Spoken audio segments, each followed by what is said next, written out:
Welcome to the Steelers Talk Mailbag, where I get to connect with all of you directly and dive into everything black and gold. This segment is always one of my favorites because it's the time when I get to answer your questions and talk about the team we all love without any filters or interruptions. The Steelers community here is massive, and we're proud to be the biggest Steelers news channel on YouTube, bringing daily updates, insights, and all kinds of Steelers content free of charge. It's not just about the news either. It's about building the most interactive Steelers fanbase anywhere on this platform. From daily polls to live streams twice a week where fans from across the globe can jump in and chat.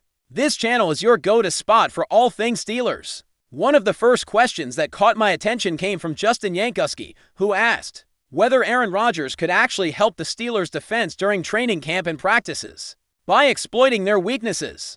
And look, Rodgers' football IQ is absolutely insane. There's no denying that he's one of the smartest players to ever step on the field, and his ability to read defenses is second to none. But when it comes to the Steelers' defense specifically, I don't think they necessarily need someone like Rodgers to guide them in that area. This defense already has a strong foundation and plenty of talent to work with. Now, that's not to say Rodgers won't expose some holes or tendencies that can be adjusted. I fully expect the Steelers coaching staff to take what Rodgers reveals during practice and use that to make tactical adjustments before the regular season kicks off. As things stand now, the Steelers' defense is shaping up to be one of the best in the league, in my opinion. They have the deepest and most formidable pass rush heading into the new season.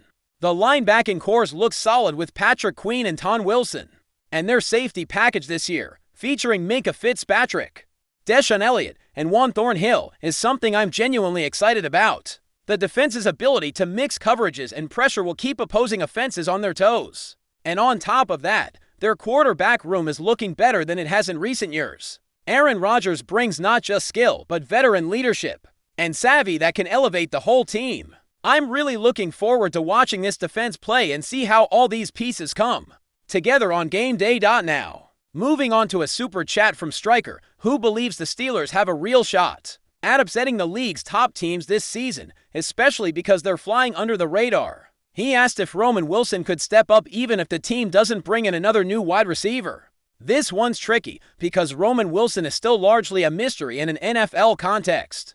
He only saw a handful of snaps last year and didn't get many opportunities to catch the ball in actual game situations. So it's all projection at this point. Do I think he has the ability to be a legitimate starter in this league? Absolutely.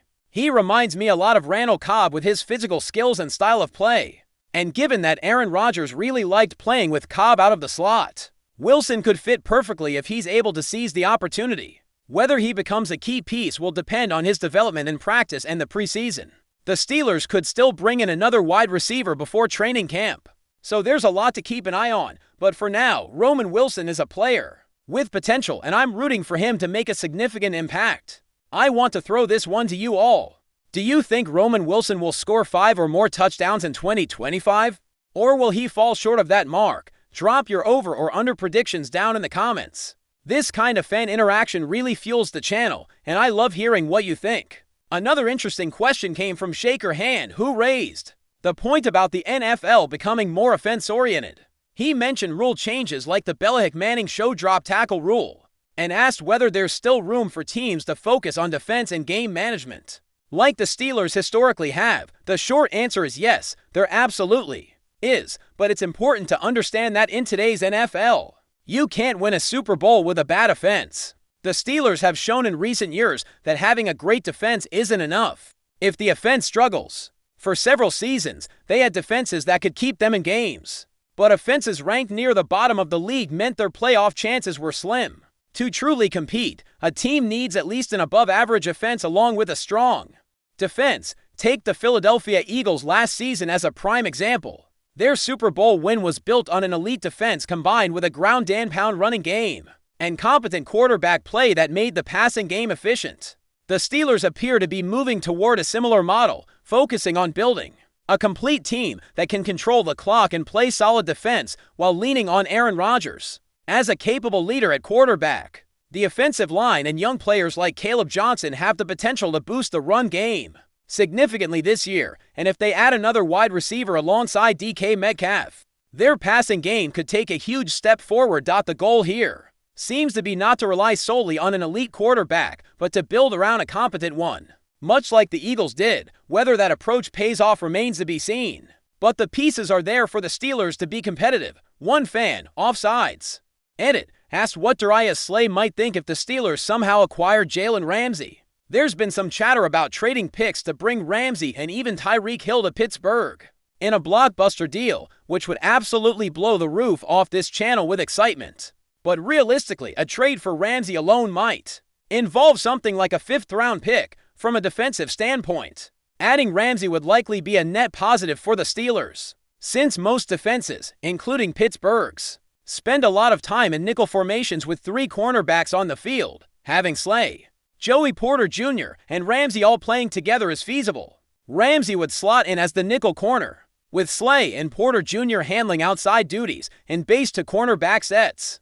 Slay might come off the field more often, but that's only about 15 to 20% of snaps. Considering Slay's experience and reduced workload in those formations, he'd probably welcome the help Ramsey brings. Overall, I think Slay would love adding Ramsey to make the defense even stronger, no matter what moves the Steelers make during the offseason. One thing is certain, Aaron Rodgers will be the starting quarterback when Week 1 arrives. After all, the speculation ain't waiting.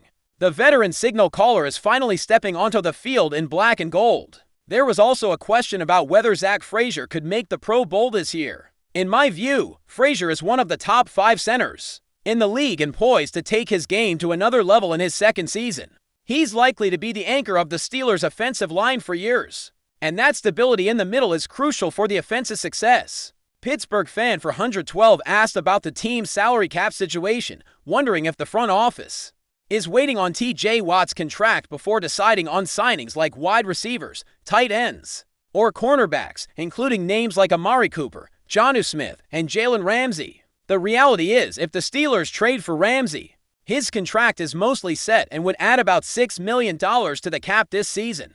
The team still has nearly $19 million in cap space, which theoretically allows them to sign other players and backload Watt's extension so it doesn't impact this season's cap too much. It's a complex puzzle, but the bottom line is that the T.J. Watt situation won't necessarily block other signings. The Steelers will probably pay Watt what he deserves and build around him and Rodgers. C.J. Ross brought up Keenan Allen, who said he's not interested in playing in Pittsburgh. To clarify, Allen hasn't flat-out ruled out the Steelers, but he's expressed reservations about moving to a city like Pittsburgh, which is known for its blue-collar vibe, quite different from places like Los Angeles or Chicago, where Allen has lived. Interestingly, he also said that having Aaron Rodgers as quarterback is intriguing, which leaves the door open a bit. Personally, I'd prefer the Steelers go after Amari Cooper since he fits Rodgers' style better as an outside receiver, but the bottom line is Allen's reluctance isn't a closed door yet. There was also a question about what happens if the offensive line struggles again during the season. Would the Steelers fire their offensive line coach? The offensive line is absolutely critical this year. If they can't protect Aaron Rodgers or open holes for the running game, the team's chances of competing for a Super Bowl nosedive. The run game is a huge factor for this team's success, and the line is the foundation. If things fall apart, changes have to be made, no doubt. Bringing back a coach like Munchak would be ideal, but he doesn't seem interested at the moment. But before we dive in, don't forget to subscribe to Steelers Nation Central and hit the like button on this video. Your support helps us keep bringing you the latest updates on the Pittsburgh Steelers. And don't forget to share your thoughts on the news in the comments below. A quiet tremor is reportedly rippling through NFL circles, stemming from recent comments attributed to star wide receiver DK Metcalf regarding Pittsburgh Steelers defensive powerhouse DJ Watt. While details remain murky, a persistent rumor suggests Metcalf made a surprising declaration that some are interpreting as a direct critique of the reigning Defensive Player of the Year. The exact wording is still under wraps, adding to the intrigue.